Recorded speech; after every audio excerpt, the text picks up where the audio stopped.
Welcome back. Before understanding how to work with event handling mechanism in jQuery, I want to give you an idea about how to use date control in a HTML form.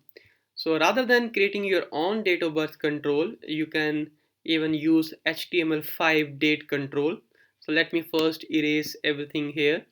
So let me erase the entire table tag, right? And here I'm going to write input and type equals to, let's say, date, and then I need to mention its ID, let's say DOB, and you can also give a name, and again I'm giving the same name, DOB, and that's it. So this is HTML5 date control, and let me go to the bottom. Let me erase everything here, okay?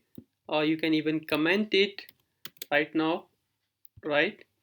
I have commented it out, and then uh, I need to go to the bottom and I need to find out which date is selected by the client. So I can write where d equals to, then I want a input tag where the id is dob, and I want its current value set by the user, and then I can delete these two items, and the rest of the code is exactly same, right?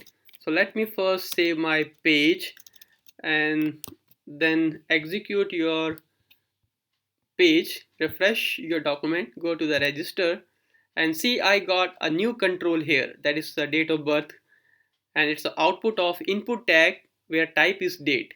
Now if I click here, at this point you will get a full flash date or a calendar control. Now if I click on the 14th here, see it's 14th April 2020, and if I click on the submit form, see I got enter the first name, enter the last name because I have not changed my name, and then the gender is male, the workshop is Python, and hobbies are singing and reading, and the date is 2020, 14th April 2020. So you can change this message as date.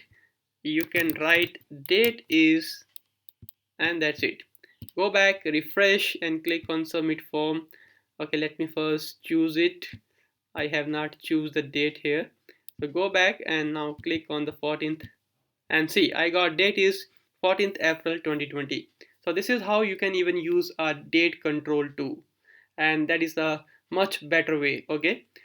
And in the next lecture I will give you an idea about how to use event handling mechanism in jQuery.